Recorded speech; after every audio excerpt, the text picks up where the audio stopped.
Hai, apa kabar semuanya saudara? Saya berdoa dalam keadaan baik, sehat, dan tentunya bahagia, dan terus mengandalkan Tuhan kita, Yesus Kristus, Juru Selamat yang agung dan mengasihi saudara dan saya.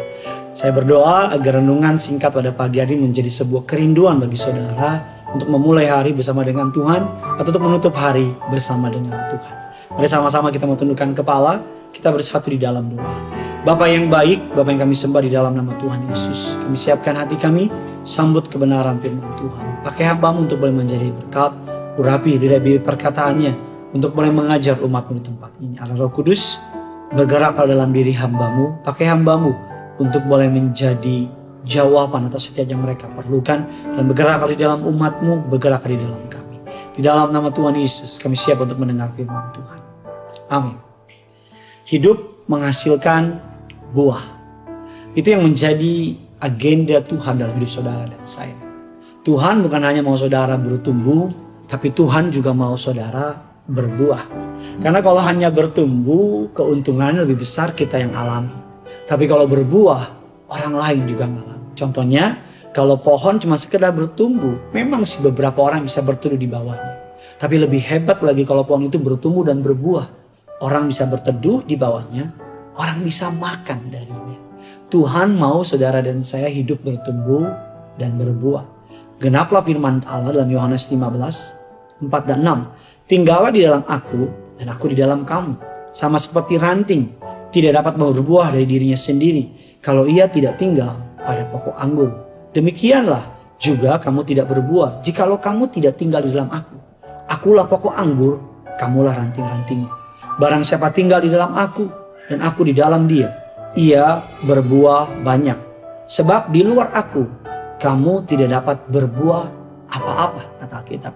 Barang siapa tidak tinggal di dalam aku, ia dibuang keluar seperti ranting dan menjadi kering.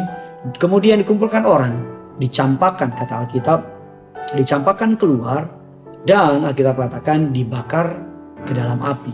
Dicampakkan ke dalam api, lalu dibakar. Kita mengatakan juga berikutnya Roma 11, 21-22. Sebab kalau Allah tidak menyayangkan cabang-cabang asli, ia juga tidak akan menyayangi kamu.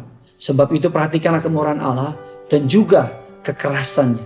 Yaitu kekerasan atas orang-orang yang telah jatuh, tetapi atas kamu kemurahannya. Yaitu jika kamu tetap dalam kemurahannya. Jika tidak, kamu pun juga dipotong. Dalam ayatnya mengatakan demikian, Alkitab menggambarkan kita sebagai carang-carang yang dicangkokkan ke satu batang pohon. Harusnya kita itu carang-carang yang liar. Tapi Allah mencangkokkan kita ke dalam satu batang pohon. Kalau carang asli yaitu bangsa Israel bisa tidak berbuah, bisa dipotong dan dibuang, apalagi carang liar. Saudara dan saya harusnya carang aslinya yaitu Israel. Tapi karena Israel tidak berbuah, kita mengatakan dipotong dan dibuang. Tuhan mengambil saudara dan mencangkokkan saudara kepada yang namanya pokok anggur yang benar, Yesus Kristus Tuhan namanya. Buah apa saja yang Tuhan ingin saudara dan saya miliki. Ada begitu banyak contoh di Alkitab. Kalau 1:10 mengatakan buah pekerjaan baik. Yohanes 4 ayat 36 buah kehidupan kekal. 2 Korintus 9 ayat yang ke-10 buah kebenaran. Matius 3 ayat yang ke-8 buah pertobatan. Galatia 5, 22-23 buah Roh Kudus. Ini kita akan membahas yaitu buah pekerjaan baik. Buah pekerjaan baik, firman Allah mengatakan demikian. Sehingga hidupmu layak di hadapannya, serta berkenan kepadanya dalam segala hal. Dan kamu memberi buah dalam segala pekerjaan yang baik. Bertumbuh dalam pengetahuan yang benar tentang Allah. Dengan demikian, kalau kita dapat hidup menurut kemauan Allah dan selalu menyenangkan hatinya, sehingga dalam segala sesuatu kalian dapat menghasilkan hal-hal yang baik. Dan pengetahuan kalian tentang Allah pun akan bertambah juga. Terjemahan bahasa Indonesia sehari-hari. Contoh-contoh di Alkitab orang-orang yang menghasilkan buah pekerjaan yang baik. Yang pertama namanya Yusuf. Sekalipun dia dipres, difitnah, dijual, ditinggalkan, dilupakan. Tapi Yusuf menjadi orang yang paling dicari di Mesir. Firaun sangat mempercayai dia karena dia penuh dengan roh Allah. Dia menjadi orang yang cakap dalam pekerjaannya, selalu berhasil. Sejarah mencatat bahwa negara Mesir jaya di masa lalu karena ada seorang anak Tuhan namanya Yusuf. Berprestasi baik dalam karyanya, mengurusi logistik, setia kepada tuannya. Bahkan ketika kelaparan hebat menghantam bangsa tersebut, Yusuf menyelamatkan bangsa tersebut. Karena apa? Dia orang yang cakap. Ada kualitas dalam dirinya. Ada buah pekerjaan baik yang membuat dia dicari-cari orang. Saya percaya kalau kita memiliki kualitas, Roh Kudus berkuasa atas kita, maka bukan kita yang cari-cari kerjaan, tapi orang yang akan cari-cari kita menawarkan pekerjaan. Berikutnya tokoh di Alkitab namanya Daniel. Daniel memerintah di negara Babel dalam pemerintahan 3 raja. Biasanya kalau raja ganti, Perdana Menterinya pasti ganti. Biasanya kalau pimpinan ganti, orang di bawahnya ganti. Tetapi Alkitab mengatakan walaupun raja silih berganti, Daniel tetap dicari. Karena memiliki prestasi yang luar biasa. Dalam setiap memberi solusi pada peristiwa-peristiwa genting dalam kerajaan tersebut. Hari-hari ini Tuhan cari, atau orang-orang di dunia juga cari, orang yang bisa jadi solusi, bukan jadi polusi. Orang yang bisa memberi jawaban, bukan orang yang bikin tambah ruwet. Banyak orang bisa mencari yang namanya kekurangan orang, kelemahan orang. Oh, kalau kumpul, komentator di mana-mana. Tapi sedikit orang yang bisa jadi solusi. Daniel selalu menjadi solusi dalam masa-masa genting kerajaan di mana dia dipercaya menjadi pejabat. Dalam mimpi Nebukadnezar, seluruh orang pintar di muka bumi tidak dapat mengartikannya. Tapi Daniel muncul menerangkan mimpi Raja Nebukadnezar tentang munculnya kerajaan-kerajaan yang kuat di muka bumi dan kerajaan kekal. Dan juga peringatan kepada Raja Nebukadnezar untuk segera bertobat dan menyembah Allah. Setelah itu Alkitab mengatakan Raja Nebukadnezar meninggikan Allah. Karena Daniel. Berikutnya Daniel mengartikan tulisan di dinding. Sudah pasti masih ingat kisahnya. Menel, Menel, Tekel, Upharsin. Menel yang berarti masa pemerintahan raja dihitung oleh Allah dan telah diakhiri. Tekel, raja ditimbang dengan raja dan didapati terlalu ringan. Peres, kerajaan akan dipecah dan diberikan kepada orang Media dan Persia.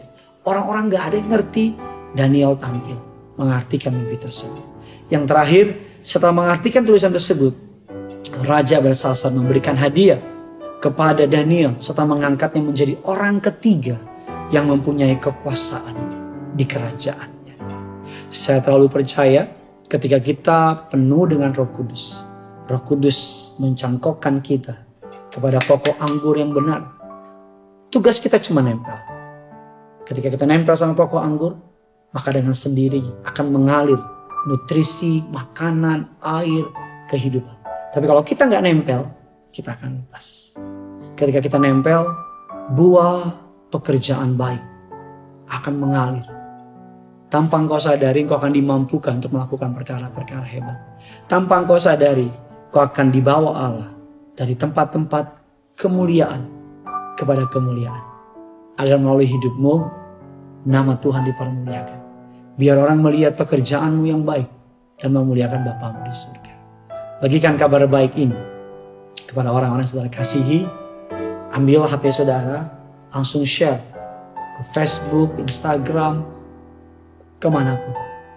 Agar bukan hanya berkat ini berhenti di saudara, tapi berkat ini terus melipat seperti gelombang, makin lama makin besar, sehingga banyak orang mengenal Kristus Yesus Tuhan. Dan banyak mereka dikuatkan dan diteguhkan. Yang punya surga, crazy in love with you. Mari sama-sama kita datang sama Tuhan. Haleluya. Kasih setiamu yang kurasakan lebih tinggi dari langit biru. Kebaikanmu yang telah kau nyatakan lebih dalam dari lautan. Berkat-Mu yang telah ku terima sempat membuatku terpesona. Apa yang tak pernah kupikirkan. Itu yang Kau sediakan bagiku. Siapakah aku ini Tuhan? Siapakah aku ini Tuhan? Jadi biji mata-Mu. Dengan apa kan ku balas Tuhan selain puji dan sembah Kau? Siapakah aku ini Tuhan?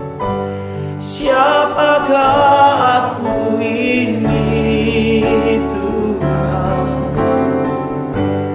Jadi biji mata-Mu. Dengan apa kan ku balas Tuhan selain puji dan mari sungguhan, bawa hati, bawa iman. Siapakah aku ini? Siapakah aku ini Tuhan? Jadi biji mata-Mu. Dengan apakah ku balas Tuhan selain puji dan sembah Kau? Selain puji dan sembah Kau.